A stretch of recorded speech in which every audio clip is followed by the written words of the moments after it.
On se retrouve aujourd'hui pour une vidéo un peu particulière que j'avais envie de vous faire depuis assez longtemps sur un savoir-faire en voie de disparition. Il s'agit d'un de ces métiers auxquels on ne pense jamais et qui font pourtant partie intégrante de notre quotidien.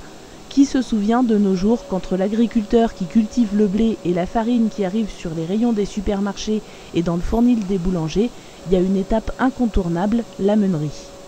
Comme certains d'entre vous le savent, Chris est meunier. Il travaille dans un moulin bio, mais il est aussi l'un des rares meuniers à savoir encore tailler les meules de pierre qui permettent d'obtenir de la farine de meule. Une fois n'est pas coutume, je vais lui laisser un peu la parole pour vous présenter ce savoir-faire presque oublié. Alors ce qu'on va faire, c'est qu'on va conduire cette vidéo un peu comme une interview, et si Chris a envie de commenter quelque chose qui se passe à l'image, eh ben on interrompra la conversation, et puis on la reprendra après ses explications. Donc alors, bonjour Chris. Salut. Tu peux dire bonjour aux gens de YouTube? Bonjour les gens de YouTube. Merci beaucoup. Donc t'es meunier, c'est pas banal comme métier, et tu travailles dans un moulin bio, c'est ça? Oui, c'est ça, c'est ça. Et ce que tu nous as filmé là, ce qu'on va commenter aujourd'hui, c'est quoi exactement? En fait, c'est une toute petite partie de mon travail. Une fois par an à peu près, je taille les meules pour les rafraîchir ou les refaire puisque ça s'use. Et là, c'est l'exemple flagrant, enfin on va le voir en vidéo, la procédure que je mets en pratique pour le faire. Même si c'est pas une taille violente, c'est juste un rafraîchissement. Mais voilà, c'est globalement les techniques. D'accord, et donc toutes les farines sont faites sur des meules de pierre comme celles qu'on va voir ici, que tu es en train de démonter là? Non, on a 3 unités, ça c'est l'unité meule de pierre, où les farines sont donc écrasées à la meule de pierre, c'est plus pour les farines un peu colorées, voire complètes, et les appareils à cylindres plus modernes, c'est pour les farines plus blanches, comme les T55, T65. Est-ce qu'il y a des meules de pierre dans tous les moulins? Pas du tout, et de moins en moins en fait, hein, même si on reconstruit des nouveaux moulins, des moulins récents avec des meules de pierre, ça se fait de plus en plus. Hein. On n'a plus de moulins à meules de pierre réellement sur le territoire. Sur 20 km de la rivière où nous nous trouvons, il y avait une vingtaine de moulins dans les années 50. Il n'en reste plus que 2, dont un seul fait de la farine alimentaire pour l'humain. Et donc quelle est la différence entre une farine de meule et une farine faite dans les appareils à cylindres dont tu parlais? En fait, la technologie est complètement différente. Les appareils à cylindres, eux, vont éclater le grain et des broyeurs, donc des gros cylindres cannelés ou lisses par la suite, vont gratter le son pour en retirer le maximum d'amandes. Le tout est tamisé et ça permet d'extraire également les germes du blé, etc. Ou des autres céréales. La meule, c'est complètement différent, on broie totalement le grain, donc cela inclut le germe de blé, ce qui va donner des farines certes plus colorées, mais avec un goût légèrement plus sucré, hein, le sucre venant essentiellement, enfin le goût sucré venant essentiellement du germe de blé. Et ça fait des farines un peu plus complètes, qui ont des parfums très sympathiques à la cuisson. Ok. Et donc tu m'expliquais que ce que tu fais là, tailler les meules de pierre, c'est quelque chose que vous êtes peu nombreux à faire du coup, hein, c'est vraiment un savoir-faire en voie de disparition. Oui, non, c'est quelque chose que j'ai appris avec des anciens. Pas du tout, j'ai une formation de meunier à la base, hein, j'ai fait une formation de meunerie. J'ai pas étudié ça à l'école, parce qu'on travaille essentiellement sur les modèles modernes. La taille des meules a été faite avec des anciens meuniers déjà à la retraite, et moi quand j'ai commencé il y a 24 ans. Oui, donc t'es pas un perdreau de l'année quand même. J'avais 6 ans. Mais arrête de mentir. Ok, donc alors est-ce que tu peux vite fait nous expliquer ce que tu es en train de faire là, puisque depuis tout à l'heure on t'a vu démonter des tuyaux, là tu es en train de tirer sur des chaînes, tout ça. Donc est-ce que tu peux nous expliquer un petit peu tout ce que tu fais? Oui, donc voilà, donc là pour accéder aux meules, pour pouvoir les tailler, nous avons donc une archure, une herse, ça dépend des régions, ça porte plusieurs noms. J'ai démonté d'abord les tuyaux, le tuyau de réception du blé, c'est-à-dire le tuyau d'arrivée du blé, puisque le grain va rentrer par le centre des meules pour ressortir entre les deux pierres. Il y a une pierre fixe et une pierre qui tourne sur le dessus. Le tout est manœuvré par un gros moteur de 45 chevaux. Là on me voit retirer donc cette fameuse archure pour accéder au meule. Donc j'ai démonté d'abord les deux tuyaux, c'est-à-dire le tuyau, donc je le répète, d'arrivée du blé, et un tuyau aussi d'aspiration pour éviter que ça chauffe à l'intérieur.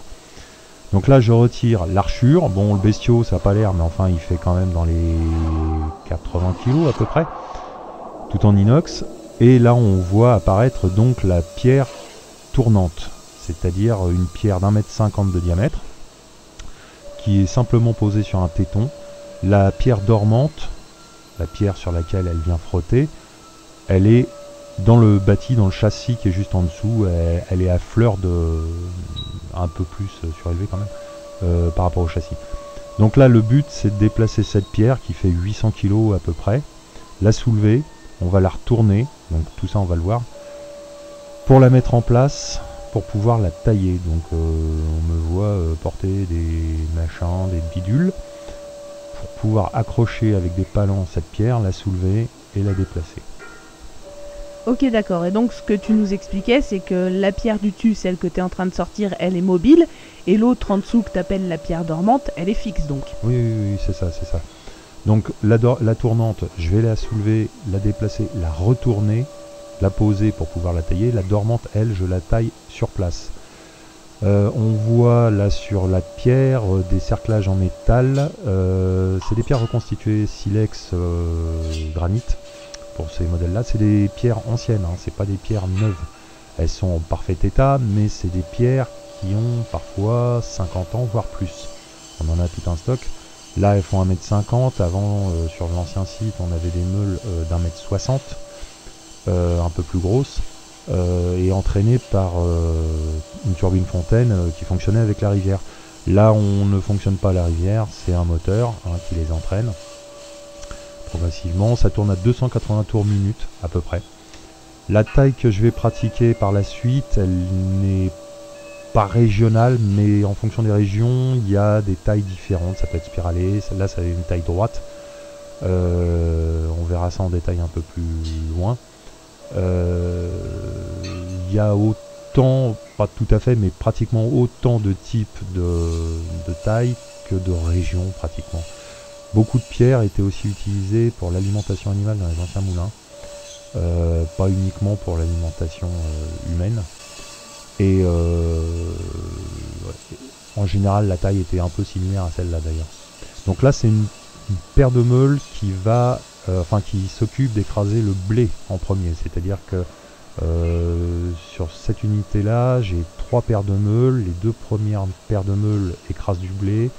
Quant à la troisième, elle écrase les plus grosses particules qui ont été tamisées de ce que les 2 premières ont écrasé. D'accord, et donc vous faites de la farine de meule uniquement avec le blé, pas avec d'autres céréales? Si. Alors sur meule, on travaille du blé, on travaille du seigle, on travaille du corazan, un blé ancien, on peut le connaître aussi sous le nom de Canut, pour ceux qui connaissent, mais c'est une marque déposée. On écrase du petit épeautre, du grand épeautre. Ok, d'accord, oui, donc c'est pas que pour le blé. Ok. Donc là, je soulève la pierre. Donc c'est un petit peu compliqué parce que je suis un petit peu tout seul. Même si j'ai des collègues qui passent de temps en temps pour voir où j'en suis et éventuellement me filer un coup de main. Mais là, en l'occurrence, bon, c'est un travail qui peut se faire tout seul. Donc je la monte doucement, bien parallèle. Elle est pas très équilibrée comme on peut voir, celle-là elle a tendance à pencher vers l'avant, donc il y aura un contrepoids à mettre à l'intérieur de cette pierre. Les 2 cerclages que l'on voit en bas maintiennent en fait la partie abrasive, celle qu'on peut tailler. On voit qu'il y a une différence de couleur avec la partie du haut, puisque ce n'est pas la même pierre. Il y a une partie de la pierre, si vous voulez, qui est... Voilà. Top. Il y a une partie de la pierre qui est le corps de la pierre, et la partie abrasive qu'on peut tailler ne correspond qu'à 1/3, si vous voulez. Voilà. Là, je suis presque à la limite du cerclage du bas d'ailleurs, il va falloir que je le déplace, voire que je le fasse sauter. Donc là, je déplace la pierre, en découvrant donc la pierre dormante, et je vais gentiment déplacer ma pierre de 800 kg à la main, comme ça, tranquille. Oui, enfin, à la main, n'exagérons rien, avec les machines quand même, parce que à la main, la pierre de 800 kg... Non, c'est parce que je suis trop fort. Et Donc là je vais la poser une première fois parce que pour la retourner, je ne peux pas la retourner du coup avec cet outil là qui me sert à la déplacer.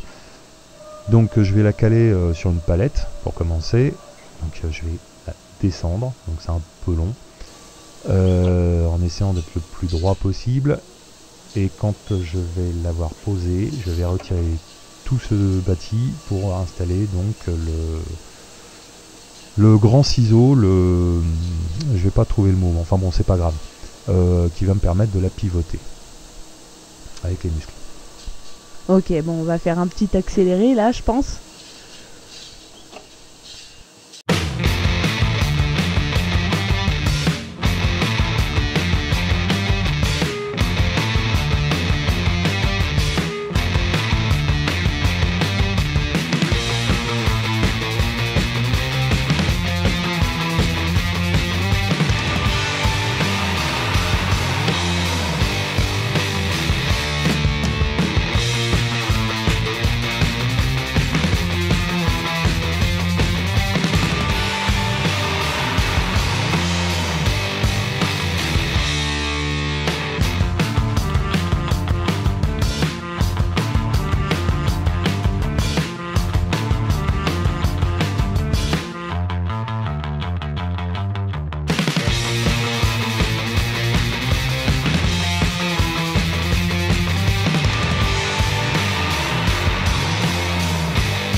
Donc pendant qu'on retourne la pierre, on voit déjà une partie des sillons, sachant que là, donc c'est juste un rafraîchissement, les sillons sont encore apparents. Dans certains cas, la pierre est devenue totalement lisse, quand ça fait un peu trop longtemps qu'elle a tourné sans taille. Et dans ce cas-là, je fais des gabarits, je trace avec de l'oxyde de fer pour repérer les sillons, voire les redessiner totalement. Et comme c'est des sillons qui ont un certain angle, je marque l'angle en général avec un disque diamant pour tailler dans la masse et faciliter le travail. Pour tailler une pierre comme ça en tant que rafraîchissement, la paire de meules m'a pris une journée. Si je dois tailler des pierres totalement lisses, il me faudrait 2 jours, un jour par pierre. Je vais utiliser ce qu'on appelle un Kango, c'est la marque Kango, c'est un marteau piqueur des années 50 qui fonctionne en 110 volts. Autrefois c'était fait à la main au marteau avec ce qu'on appelle j'ai un trou de mémoire.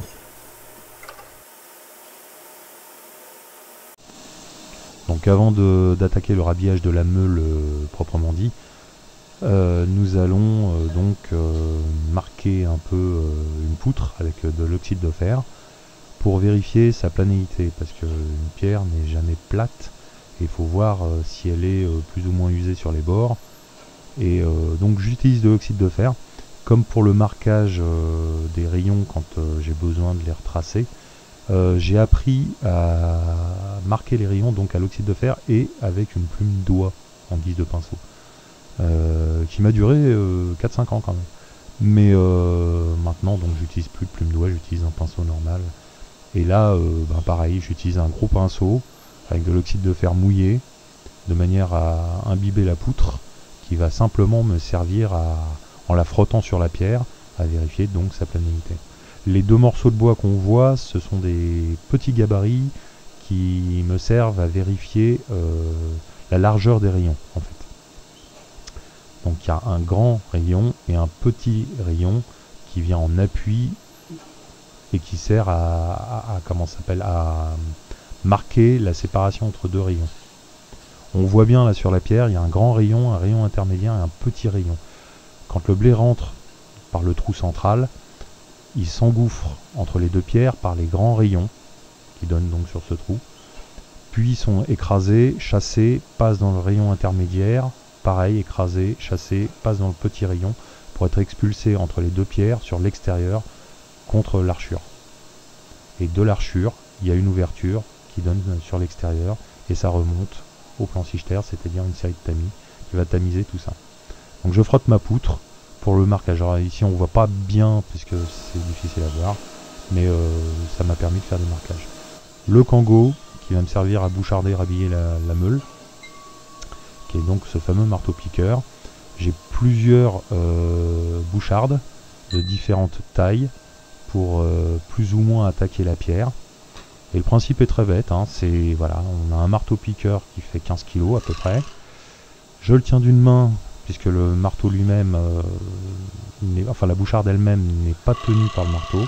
Il faut à la fois la tenir et la diriger. Et de l'autre main, j'actionne le moteur et je glisse donc l'ensemble. Ça a l'air de rien, ça a l'air facile. De manière à bien marquer le sillon, à le creuser. Et surtout, il est incliné. C'est un sillon incliné de quelques degrés. Au plus profond, il y a à peu près un bon centimètre sur cette pierre-là.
Donc là on voit en gros plan mon marteau, ma boucharde creuser le sillon intermédiaire. Donc bon, quand je dis 1 cm de profondeur, c'est un petit peu généreux, c'est un peu moins que ça quand même, mais près du centre, sur les grands rayons qui traversent toute la pierre, on creuse un peu plus, de manière que le grain puisse rentrer facilement dans le rayon. Et donc je taille suivant un axe légèrement incliné pour que le grain s'engage et le grain écrasé s'engage à l'intérieur.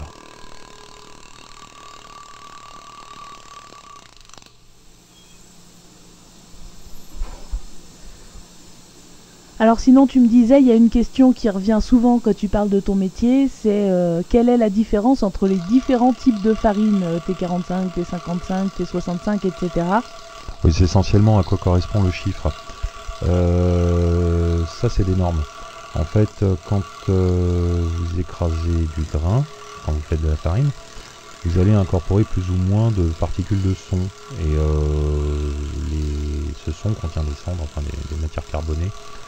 Au niveau de la législation, il y a des fourchettes de taux de cendre, de manière à ce que ces fourchettes correspondent à un type. Et plus il y a de cendre, plus le type est élevé. C'est-à-dire que pour le blé par exemple, une type 150 c'est le maximum, c'est une farine complète. Une type 45 comme on trouve dans le commerce, c'est une farine la plus blanche possible. C'est-à-dire là où il y a le moins de son, moins de cendre. Et on part de type 45 pour les vraiment plus clairs, qu'on ne peut pas faire à la meule d'ailleurs. Et on monte progressivement, donc pour le blé, type 45, type 55, type 65, type 80, type 110 et type 150, sachant qu'on commence à avoir des farines bises à partir de la type 80. Voilà, qui doit tourner entre 0,71 et 1,1% de cendre. Donc en gros, plus le type est bas, plus la farine est blanche, moins elle contient de son, et plus le chiffre du type est élevé, plus la farine est colorée et plus elle est complète, donc plus elle contient de son, c'est ça? Oui, c'est ça, c'est ça. Donc là j'ai changé de marteau, là je suis passé sur un petit pneumatique, histoire de surfacer légèrement entre les rayons. Il ne faut pas que la pierre soit lisse, en fait à l'usure les pierres se polissent. Les rayons peuvent disparaître et la surface n'est plus assez granuleuse pour travailler. Donc j'utilise un petit marteau pneumatique pour rendre un peu plus mordant la pierre. Quand on va la remonter, on mettra du son entre les deux pierres de manière à ce que la pierre ne brûle pas, ne fasse pas des étincelles, quand même, ça contient du silex quand même, et que la farine n'ait pas un goût de brûlé également. Ça permet aussi de dégager les petites particules de pierre et de poussière qu'il peut y avoir suite à la taille.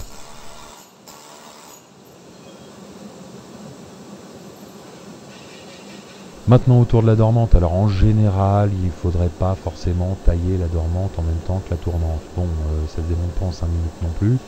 Donc petit rafraîchissement, là c'est pas une vraie taille. L'image bouge beaucoup parce qu'en fait ça vibre énormément dans le moulin, aussi bien le sol que quand je taille.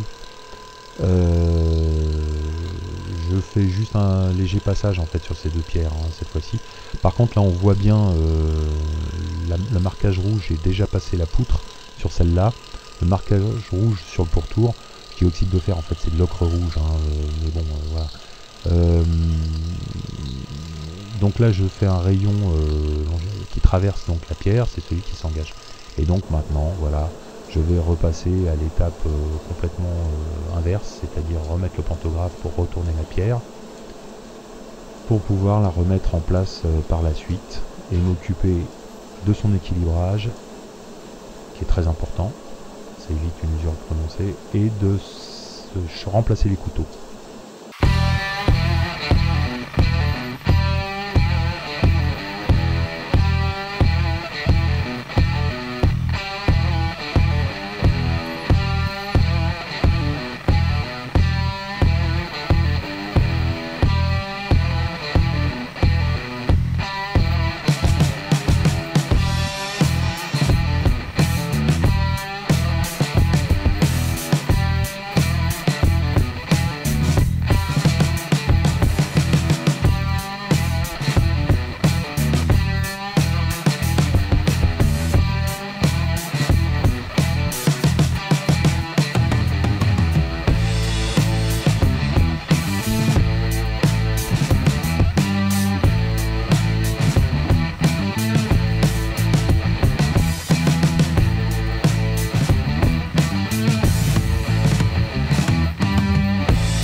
Donc avant d'équilibrer la pierre qui bouge encore un peu sur son axe, qui n'est pas encore très stable, j'en profite pour retirer les couteaux latéraux. Il y en a 4 par pierre tournante.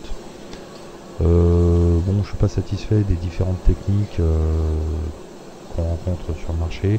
Les toutes premières meules que j'ai travaillées avaient carrément des couteaux en bois, avec une petite section de tissu en bas. J'en ai vu en métal, j'en ai vu en caoutchouc. Le caoutchouc se bousille trop vite, moi là je suis passé en métal. Et puis donc voilà, avec mes collègues que j'appelle en renfort, salut Seb, on va remettre l'archure parce que bon, mine de rien, c'est haut, c'est lourd, et à une seule personne c'est quand même pas pratique. Donc là je lui explique vite fait la marche à suivre. On va tout remettre en place pour pouvoir remonter les tuyaux et faire les premiers essais. Entre temps, donc j'ai rééquilibré la pierre, j'ai mis du son entre les deux pierres pour que voilà, évacuer les poussières au démarrage, pour éviter les flambées intempestives. L'usure du démarrage, on ne fait jamais tourner une meule serrée à vide, sinon ben voilà, on a des risques de brûlure et en plus une usure prématurée. Et voilà, là c'est des pierres qui sont quand même ultra solides. Elles ont pas toute la même matière. La deuxième à côté, c'est une pierre plus lave, plus dure à tailler, beaucoup plus dure, plus noire aussi. C'est autre chose. Il y en a qui ont plus ou moins de silex. Voilà. Donc là, moi, je suis gentiment en train de remonter les tuyaux. Donc le tuyau principal d'arrivée du grain vers le centre. Et plus tard le petit tuyau d'aspiration pour éviter l'excès de poussière et l'excès d'humidité à l'intérieur.